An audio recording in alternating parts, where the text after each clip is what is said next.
Wait कर रहा है। कुछ कहना चाहेंगे? भाई ये कहना चाहेंगे आज तो कोहरा बहुत है यहाँ, और हम आगे बेवकूफ़ी में हम जब जमुना के किनारे आए जब पता चला कोहरा है। तो दिल्ली में हमें लग ही नहीं रहा था कोहरा है। यदि दिल्ली बॉर्डर पार करा तो अंधेरे में आ गए एकदम। भाई अब देखो मैच होना है यहाँ, कैसे होगा? शुरू कर दो। अच्छा तो भाई आज इरादा तो है, पिछले मैच में थोड़ी ना कुछ इरादा नहीं है। मिला है कोहरा।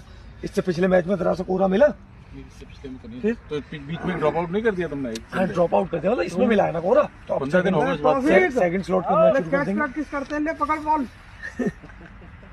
पकड़ूंगा थोड़ी देर में। देखिए हमारी टीम कहाँ दिख रही है टीम? हमने अभी बात कर रहे हैं, हमारे कोच साहब थे, अभी बात कर रहे थे, कोच साहब थे हमारे। वो टीम के लिए बॉलर में, लेकिन कीपर नहीं दिखेगा। और कहाँ है तू?